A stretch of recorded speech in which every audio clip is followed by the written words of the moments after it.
십자가를 뜨겁게 느끼고 마음에 새기면서 꿈꾼 적이 있습니까? 십자가가 단순히 목걸이로 사용되거나 내 집 문패나 장식물 또는 차 뒤에 붙이는 사인, 더 나아가서요, 부적처럼 사용하고 있지는 않습니까? 십자가가 내 머리와 가슴에 살아있어서 꿈꾸는 대상이 되고 있냐는 질문입니다. 그렇다면 꿈꿀 정도라면 얼마나 십자가를 사랑해야만 하겠습니까? 여러분, 젊은 여인들에게는 고민들이 있다고, 특별히 남자들에게는 고민이 있다고 해요. 젊은 여인들이 저녁에 헤어질 때 하는 말 가운데 하나로 잘 자, 내 꿈 꿔, 그렇게 이야기한다고 합니다. 다들 뭐 밋밋하신 거 보니까 그런 말 한 적이 없으신 것 같은데 그런 말 자주 하잖아요, 그죠? 잘 자, 저녁에 내 꿈 꿔, 그렇게 얘기를 해요. 하지만 이것 때문에요, 겪는 위기 또한 크고 심각하다고 합니다. 다음 날 만나서 여자가 물어봐요. 내 꿈 꿨어? 이렇게 묻습니다. 뭐 어디 제대로 꿀 리가 있겠습니까? 뭐 맨날 꾸는 거 아니잖아요. 그러니까 아니, 그러면 금세 눈꼬리가 싹 올라가고요, 나 안 사랑하는구나, 뭐 이러면서 토라진다고 해요. 또 그것을 방지하기 위해서 어떤 남자는 그래 꿨어, 야 지난밤에 꿨는데 너 참 이쁘더라, 그렇게 얘기를 해요. 그런데요, 그러면 또 거짓말, 그 꿈이 맘대로 꿔져, 뭐 이렇게 얘기합니다. 억지로 거짓말까지 지어내고 그래, 그렇게 질문합니다. 도대체 어떻게 해야 한단 말입니까? 남자들의 고민이 거기에 있어요. 이래도 안 되고 저래도 안 되고, 꿈이 어디 제 마음대로 꾸어지는 것입니까? 그래서요, 많은 남자들이요 저한테 와서 이렇게 얘기해요. 내 잠과 꿈에 자유를 달라, 이렇게 항의하시는 분들이 종종 있어요. 정말 젊은이들 고민이 클 것 같아요. 우리는 그 시간 다 지나왔기 때문에 행복한데요, 여러분, 예수님 꿈을 꾸고 십자가 꿈을 꾸었느냐라고 저는 묻지는 않겠습니다. 뭐 어디 쉽게 되는 건 아니니까요.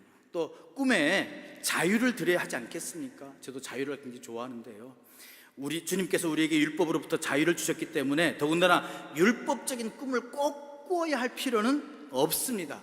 그러나 말입니다, 십자가를 생각하고 십자가를 묵상해야 합니다. 여러분, 십자가를 묵상하면요, 두 가지 상황이 발생됩니다. 두 가지의 상반된 면이 나타난다는 것 분명히 아실 수 있기를 바랍니다. 오늘 말씀 18절입니다. 십자가의 도가 멸망하는 자들에게는 미련한 것이요 구원을 받는 우리에게는 하나님의 능력이다라고 합니다. 십자가는 멸망하는 자들에게는 미련한 것이요 구원을 받는 우리에게는 하나님의 능력이라고 하는 것이에요. 이 두 가지 면이 나타난다라고 하는 것입니다. 여러분, 십자가가 무엇입니까? 고대의 가장 극악한 사형기구로서 흉악범 외에는 사용하지 않았던 물건입니다. 거기에 매달린 사람들의 고통 한번 생각해 보셨습니까? 상상하기조차 싫습니다. 십자가에서 그렇게 죽어간 사람이 어떻게 하나님의 아들인가 이해도 되지 않습니다. 하지만요, 그 십자가의 도, 우리나라 말로 도, 히브리어로요 로고스라고 얘기합니다. 그 십자가에 로고스가 있다고 합니다. 영어 성경으로는 십자가의 메시지라고 번역하고 있는데요, 하나는 어리석음입니다. foolishness, 어리석음입니다. 또 하나는요 power of God, 하나님의 능력이다라고 표현해 주고 있습니다. 근본적으로 십자가를 묵상하게 되면요, 이 두 가지가 분명히 나타나게 됩니다. 하나는 어리석음이요, 하나는 능력인 것입니다. 오늘 본문에 의하면 바울 사도가 두 민족에게 이렇게 묻습니다. 지혜 있는 자가 어디 있느냐? 선비가 어디 있느냐? 이 세대의 변론자가 어디 있느냐? 하나님께서 이 세상의 지혜를 미련하게 하신 것이 아니냐라고 20절에서 질문하고 있습니다. 여기 나오는 선비라고 하는 것, 유대인을 지목하여 한 말씀입니다. 율법을 공부한 서기관들이 그들의 대표격입니다. 한편 변론가는 헬라인들로서 지금의 그리스인들을 가리킵니다. 철학을 앞세우면서 언변이 느겠습니다. 이 사람들은 십자가를 미련한 것이라고 규정한 사람들입니다. 그리고 22절에 보니까 유대인들은 표적을 구했다라고 합니다. 이 사람들은 하나님의 이적을 중시해서 모세가 홍해를 가른 일, 엘리야가 갈멜산에서 바알 선지자들을 물리친 일들처럼 자기들이 기다린 메시아는 모세나 엘리야 같이 놀라운 표적을 동반하고 오시리라고 생각했습니다. 그래서 그들은요, 예수님을 향해서 이렇게 얘기합니다. 지금 십자가에서 내려와라. 그리하면 내가 믿겠다. 마태복음 27장 42절에 보면 그렇게 주님을 희롱했습니다. 무시했습니다. 멸시했습니다. 만일 예수님께서 십자가에서 내려오시면서 그 나무를 꺾어버리고 세 개의 못을 구겨서 던져버린다면 얼굴이 백지처럼 하얗게지면서 그들은 예수님에게 엎드렸을 것입니다. 그렇게 유대인들은 표적을 구했습니다. 한편 헬라인들은요, 지혜를 찾는 사람들이었습니다. 그들은 그들의 철학에 의하면 하나님은 인간에 의해 영향을 받는 존재가 아닙니다. 로고스가 어떻게 육신이 되어 오시고 십자가에 달릴 수 있느냐 의심합니다. 자기들이 깨달을 수 있도록 지혜로 설득해달라고 합니다. 논리적으로 설명을 해보라는 것입니다. 웅변으로 이해해달라는 것입니다. 철학자들처럼 큰 소리로 합리적으로 논리적으로 설명하라는 얘기입니다. 최고의 선이 최악의 형틀에 매여 있다는 것 도저히 이해하지 못하겠다는 것입니다. 그러니까 철학자들은요, 그리스 사람들은 지혜를 구합니다. 근데 가만히 보시면 우리가 바로 그런 것 아니겠습니까? 아직도 우리는 신앙적으로는 유대인, 지식적으로는 헬라인 같은 모습을 띠고 있습니다. 믿음의 중심인 십자가를 외면한 채 표적을 좇는 것에 관심이 더 큽니다. 어떤 교회에서요, 어떤 사람이 큰 이적을 행하고요, 이빨이 이빨로 바뀌고요, 병든 자가 낫고요, 그런 이적을 행하면요, 모든 사람들이요 다 그리로 쫓아갑니다. 그리스도의 십자가를 미련한 것으로 만들어버린 행위입니다. 또한 자신의 지식에 의존하는 사람들은 십자가의 구원이라고 하는 것이 어떤 학문과도 일치하지 않는다라고 멸시합니다. 여러분, 과연 그 논리가 옳습니까? 믿음이 지식으로 설명이 됩니까? 그런 지식들도요, 가만히 보세요. 지식이 흐르면요 변화가 돼요. 시간이 지르면 지식도 변화가 돼요. 요즘 여러분들 지구가 평평하다고 믿는 사람 손 한번 들어보세요. 그런 지식 갖고 있는 사람 누가 있어요? 그렇지만 예전에는요, 모든 세계 사람들이 지구는 편편하다고 믿었던 시대였습니다. 지금은 아무도 안 믿잖아요. 지식도 변해요.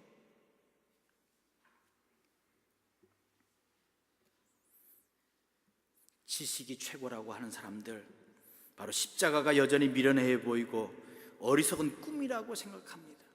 근데 오늘 성경은 분명히 말합니다. 그런 자들은 멸망하는 자에 속한다라고 말입니다. 여러분 생각해 보세요. 같은 사물을 보고도요, 보는 눈에 따라 달라요. 내가 어떤 상황이 있느냐에 따라 좀 달라요. 여러분, 지난 화요일 날 무척 고생하셨죠? 뭐 어떤 분들은 12시간 만에, 우리 우집사님은 뭐 아침에 집에 들어가셨대요. 차를 버려두고요. 뭐 엄청났잖아요. 근데요, 똑같은 시간에요, 집안에 계신 분들은요, 창밖에 내리는 눈을 보면서 커피를 먹으면서, 이야, 멋있다, 아름답다, 조지아에서는 볼 수 없는 광경이야, 그러면서요 날라리 달달했어요. 근데 어떤 분은요, 400번 그 다 텅텅 빈 그 도로에서, 얼음이 쫙 깔린 도로에서요 혼자 운전하고 있었대요. 근데요, 큰 트럭이요 미끄러져가지고 내려오는데 죽는 줄 알았대요. 그래서 그 좋은 벤츠차를요 버려두고요 걸어서 집에 오셨대요. 어떤 상황이냐에 따라서 완전히 달라요. 둥근 달을 바라보면서요, 신앙인들은 하나님의 오묘하신 섭리를 따릅니다. 야, 전능하시고 창조의 하나님이시다라고.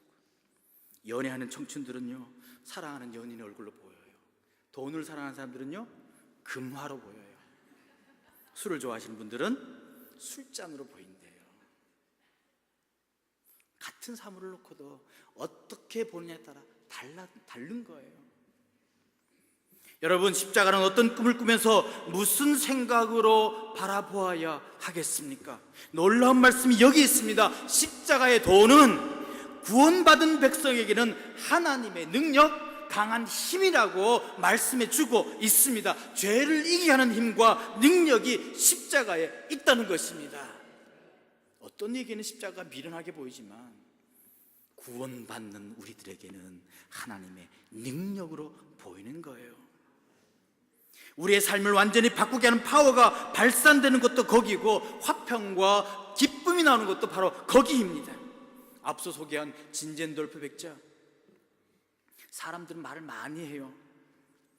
야, 왜 말도 그렇게 그 공동체는요 말도 많이 하지 않아요. 그리고 입는 옷 계속 입어요. 검소하게 살아요. 금욕적이에요. 그러니까요, 야, 저 사람들 무슨 재미로 살아가냐 그렇게 얘기해요. 사는 재미도 무슨 없는 그런 바보 같은 생활을 하냐라고 사람들은 놀려요. 그런데요, 그분들은요 오직 십자가를 바라보며 다른 사람의 영혼 구하는 일에만 관심을 둔 삶이 화평과 기쁨을 가져다 주었고, 그들은 가장 큰 기쁨 속에서 하나님의 능력을 체험했다라고 고백하는 사람들이에요. 그 사람들이 언제나 웃어요. 얼마나 기쁨 가운데 사는 사람인지 모릅니다. 십자가를 고요히 바라보고 또 꿈꾸어 보십시오. 이 도리를 깨닫는 순간 마음의 중심에 변화가 오고 구원의 확신이 옵니다. 이 세상의 지혜를 자랑했던 유대인들은 십자가를 거리낌으로 보았지만, 헬라인들은 십자가를 미련한 것이라고 보았지만, 25절에 보면 하나님의 어리석음이 사람보다 지혜롭고 하나님의 약하심이 사람보다 강하다라고 말씀해 주고 있습니다. 그렇습니다. 십자가의 구속보다 더 지혜로운 일이 없으며 십자가보다 더 강한 구원의 믿음은 없음을 믿을 수 있기를 주님의 이름으로 간절히 축원드립니다. 십자가만이 우리의 능력입니다. 십자가의 힘이 있다라고 바라볼 수 있기를 주님의 이름으로 간절히 부탁을 드립니다. 여러분, 꿈꾸는 것 좋은 일만 꿈꾸려고 하잖아요. 고통과 죄악을 꿈꾸려 하는 사람 없을 것입니다. 자기 자신이 기뻐할 일을 행복하게 꿈꾸기만을 바랄 것입니다. 여러분, 십자가가 수치스럽고 미련하는 것이라면 왜 꿈을 꾸라고 말씀드리겠습니까? 십자가의 도는 하나님의 능력입니다. 우리의 삶 자체는 물론 꿈에서까지 함께 있어야 할 힘입니다. 그러기에 십자가를 꿈꾸라고 말씀드리는 것입니다. 옛날에 아주 약한 사람 4명이 살았습니다. 4명이 있었습니다. 첫 번째 사람은요, 고향을 떠난 나그네로서 늙도록 혈육도 두지 못한 외로운 노인이었습니다. 두 번째는요, 용모나 신장이 볼품없는 청년으로서 풍채 좋은 형들과는 달리 늘 밖에 나가서 일을 해야 했던 사람이었습니다.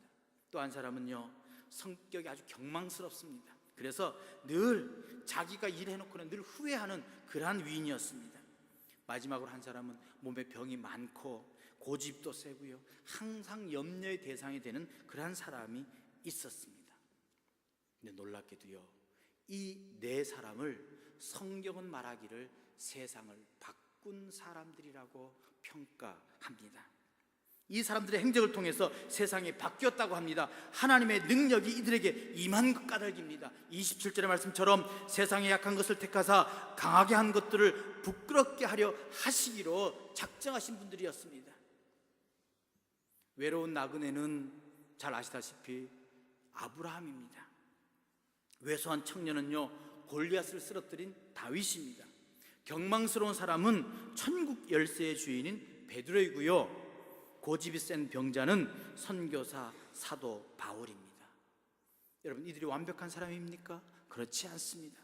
처음부터 완벽한 능력을 가졌던 사람이 아닙니다. 삶 속에 하나님의 능력이 임했기에 세상을 변화시키는 사람으로 되었던 것입니다. 하나님의 능력이 바로 십자가의 도로 발휘되었기에 그들이 세상을 바꾼 것입니다.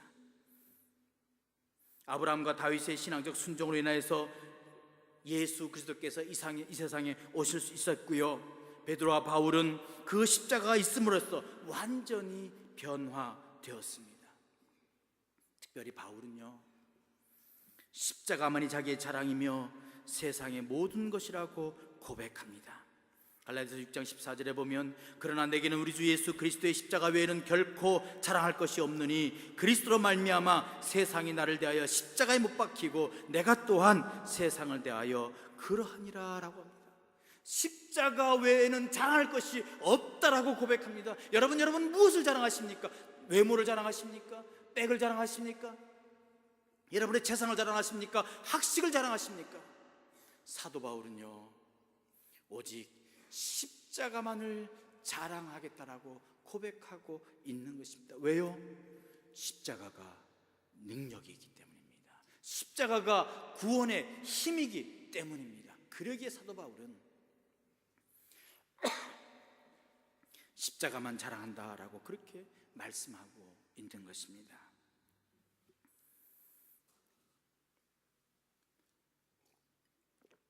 오늘의 말씀을 받았던 고린도 교회 교인들, 지혜로 말하면 헬라의 철학자들보다는 못합니다. 문벌로 말하면 귀족들보다 못합니다. 그런데도요, 그들은 초대교회를 비방하고요, 초대교회 교인들을 향해서요, 개미다, 개구리다, 벌레라고 그렇게 표현했다고 합니다. 그래서 그 당시 권세를 쥐고서 지혜자로 군림하던 사람들이 자기들의 오만을 이런 식으로 과시했고요, 하지만 하나님께서는 그들을 일으켜 세우셔서 세상의 권력을 부끄럽게 만드셨습니다. 여러분 잘 아시는 이혜인 수녀가 계시죠? 그분이 쓴 시에 몽당연필이라고 하는 시가 있습니다. 참 좋아하는 시 가운데 하나인데요, 그 구절 가운데 이런 말씀이 있습니다. 욕심이 없으면 바보 되는 이 세상에 몽땅 주기만 하고 아프게 잘려왔구나 라고 하는 그런 구절이 있습니다. 주기만 하고요, 손해보기만 하고요, 자꾸 자르다 보니까 아주 몽당하게 남았던 그 연필을 비유하면서 몽당연필이 바로 자기다라고 그렇게 표현합니다. 주기만 하고 손해보기만 하고 한 조각 몽당연필처럼 소멸되어가는 인생, 하지만 그것이 하나님의 뜻에 순종하는 길이라면 그렇게 묵묵히 살고 싶다는 그 마음을 표현한 귀한 시입니다. 여러분, 세상에 많은 권력자들이 전쟁을 일으켜 자기 힘을 과시할 때도 그리스도인들은 아픈 사람들을 묵묵히 지키며 세상을 살아왔습니다. 하나님의 역사를 지켜왔습니다. 사자는요, 넓은 풀밭에요 자기 집을 짓습니다. 누가 감히 그 집을 침범하겠습니까? 하지만 하나님이 일으키신 비바람이요 그 사자가 지은 집을 헐어버린다고 말씀합니다. 잠언의 30장 24절의 말씀에 보면 땅에 작고도 가장 지혜로운 것이 넷이 있는데 개미, 사반, 메뚜기, 도마뱀이라고 합니다. 그 중에서도 사반이라고 하는 거요, 우리 한국의 바위너구리라고 하는 그런 별명을 가진 짐승이라고 합니다. 이 사반은 돌 틈에 집을 짓기 때문에 사자도 사냥개도 또는 비바람의 침해를 막을 수 있다고 합니다. 약함으로 인해 지혜가 깊어지기 때문입니다. 아까 약한 사람 4사람 보았잖아요. 근데 그보다 더 약한 사람이 누굽니까? 바로 예수 그리스도이십니다. 예수 그리스도께서 세상에 오셔서 십자가의 고난을 당하시고 더할 나위 없이 초라하고 약하게 죽으셨습니다. 하지만 이 십자가의 구원이 완성이 되었고 그 무엇보다 강한 은총으로 온 세상을 덮었습니다. 지금까지 지혜와 권세를 자랑하는 자들이 영벌의 고통 앞에 떨게 되었고 십자가의 도를 믿은 자들은 영생의 자리로 나아가게 된 것입니다. 문화부 장관을 지내신 이호령 박사, 한국이 낳은 천재 중에 한 사람이다라고 그렇게 이야기하죠. 근데 이분이요 최근에 예수를 믿고 세례를 받았습니다. 그분의 간증이 나온 책 이름이 지성을 넘어 영성이다라고 그렇게 되어 있습니다. 그런 한국 최고의 지성이었습니다. 그를 능가할 사람이 없었습니다. 그런데도요 지성이 자기를 구원할 수 없었다라고 고백합니다. 아니, 자기 인생을 변화시킬 수 없다는 것입니다. 자신의 손주가 자폐증에 걸려서 딸이 고통하는 모습을 보면서 너무 가슴이 아픕니다. 근데 딸이 새벽을 깨우며 기도하는 모습 속에서 많은 도전을 받습니다. 거기다 그 딸이요 눈이 안 보이는 그런 질병에 걸려요. 그리고 또 암까지 걸립니다. 그런데요, 그 딸이 암이 걸려서 아파하는 모습 가운데 아무것도 못하는 자신의 그 무기력한 모습을 보면서 자신이 지금까지 쌓아올린 지성의 힘으로는 자기가 할 수 있는 것이 아무것도 없다는 그런 무력감을 비로소 깨닫게 됩니다.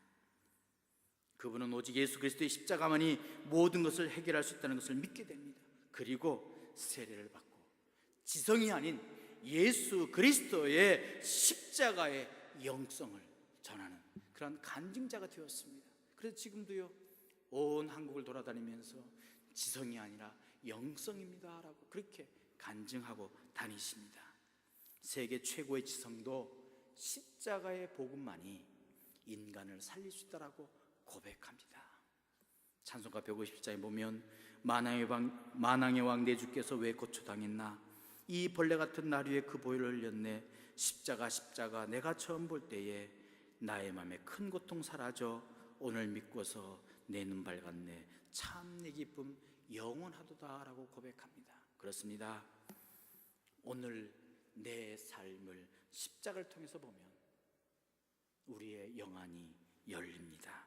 이 벌레 같은 미련한 존재를 위해서 만왕의 왕이신 예수님이 그 엄청난 고통을 당한 십자가 앞에서 우리 자신을 바라보면 우리 마음의 고통이 사라지고 참된 위로와 평강이 넘치는 것입니다. 십자가가 어떤 이들에게는 미련한 것이지만 우리에게는 십자가가 능력입니다. 하나님의 능력입니다. 거기에서 구원의 능력이 나오는 것입니다. 십자가의 도, 십자가의 능력을 믿고 십자가가 주시는 그 귀한 기쁨과 감격이 충만하시는 저와 여러분 되시기를 주님의 이름으로 간절히 축원드립니다. 이 놀라운 십자가가 은혜가 바로 이 자리에 여러분에게 임하기를 다시 한번 주님의 이름으로 간절히 축원드립니다. 기도하겠습니다. 하나님 감사합니다.